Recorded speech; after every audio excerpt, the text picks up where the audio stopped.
What's up guys, VWQ Gaming here, coming at you with the brand new FIFA 16 Ultimate Team player ratings. Make sure you hit that like button if you're hyped for the new edition of FIFA, and head over to my channel to check out the player ratings for other teams as well. But without further ado, let's take a first look at this team.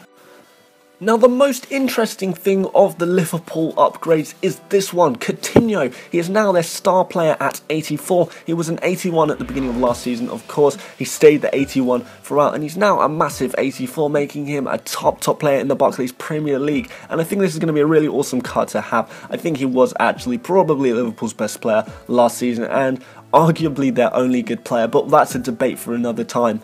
Sturridge retains his 83. He was injured practically the entirety of last season, so how can we really tell if he's got better or worse? I mean, my suspicion was that he'd be a little bit worse after injuries, but he stays 83 regardless, and he's going to be one of those really pacey strikers that we're all going to want in our pace-abusive teams on Ultimate Team. Sweaty goals! Next is Benteke. He's gone from an 80 up to an 82, and that probably reflects the second half of last season, where he put in some really good performances at Aston Villa. He's come into Liverpool, and I think he looks pretty good, to be honest, and I think he's going to score some goals this season in Sturridge's absence.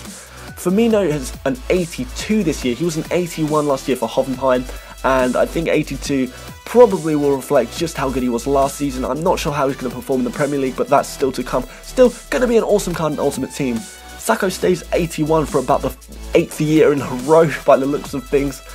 Klein has quite a big improvement actually. He was a 76 last season, and now he's an 81, so he's going to be a really strong player to have in your Ultimate Team. Skirtle is an 81 for about the 1,000,000th time in a row. He's going to be a fairly cheap option to have as centre back, so you might want him in your Ultimate Team if you want to spend more money in the forward areas. Lallana is an 80 this year. He was a 79 at the beginning of last season. January upgrades put him up to an 80, and he retains that 80 status. Müller is actually upgraded. He was a 78 last year. He's an 80 this year. I think that's mainly due to his position change. He was a right midfielder, his card was last season, and this year he's a central midfielder in his card, and his stats really reflect those of a central midfielder. He has like better passing and stuff, which you'd associate with central midfielders, so it's good to say that in the central midfield position, he is going to be a better player than he was on the right, and as such, he has been upgraded, if any of that makes sense.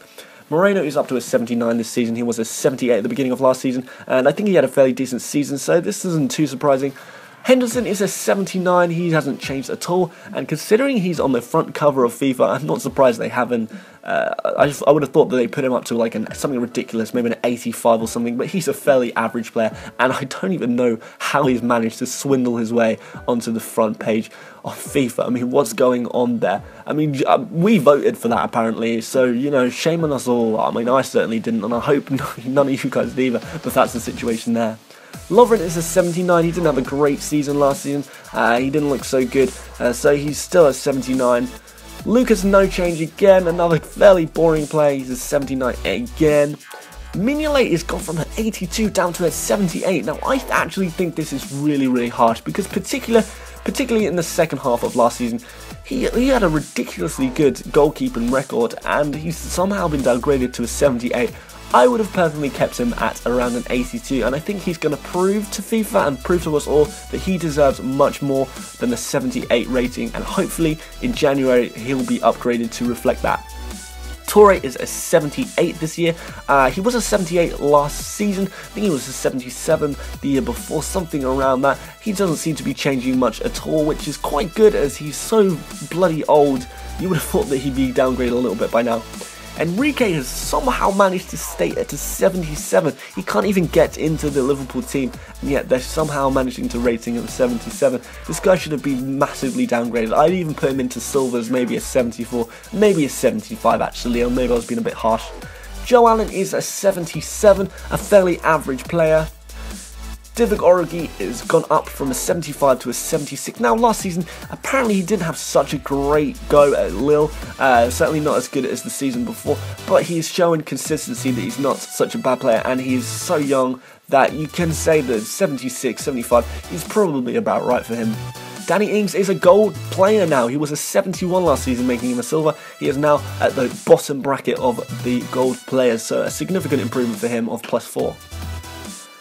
Emre Can is a 75. He was a 74 at the beginning of last season. He went up to a 75 mid-season, and he retains the 75, although interestingly, his January upgrade, if you remember, it was a centre back, and now he's back to a central defensive midfielder. So he retains his status as a 75, but his position has changed, making him a fairly good defensively balanced player, I'd say. Bogdan Brendan Rodgers' star signing of the summer. He went from a 70 to a 73 this year. He had a really good season for Bolton last year. In fairness, he was Bolton's player of the year, and you know, he's not going to get a game from Liverpool. Why on earth? I don't even know. Flanagan has gone up one from a 71 to a 72. He didn't actually get to play so much last season, but at least he's showing that he's not an awful player we thought he once was. So he kind of retains the kind of same level by going up one. Jordan Ibe, I think, is another harsh one, really. He's gone from a 67 to a 70. Now, I would actually put him up higher because looking at his pre-season, he looked absolutely awesome, especially at the end of last season as well. He was putting in some really good performances. He's in the Liverpool starting lineup this year, and still they've managed to somehow put him at a 70. I think this guy has got to be around the 74 level. He really is a future big star for Liverpool, I would say. So hopefully in January we'll see a nice big upgrade for him, possibly pushing him into the gold if we're lucky. So the only players from last year that have improved are Coutinho and Moreno. The players who have upgraded in this Liverpool squad are players that have come in from other teams, but the only players who were in last season's squad are Coutinho and Moreno, who have actually improved. But the big one is Coutinho. He's going to be their new star player, and that is going to be awesome for Liverpool fans to stick him in their ultimate teams. But overall, there's a lot of average players that haven't really changed at all in the squad, so it's not the most interesting one, but we have got that Coutinho to look at, and obviously the new signings as well. So, what did you think of these ratings? Make sure you leave a comment and join the discussion about whether some of these ratings are maybe a little harsh, maybe not generous enough. Which players do you think FIFA have got spot on this year? Also, if you have any suggestions as to what team you'd like me to show you next, let me know down below too. Make sure you hit that subscribe button if you love FIFA content just as much as I do, and until next time, peace out.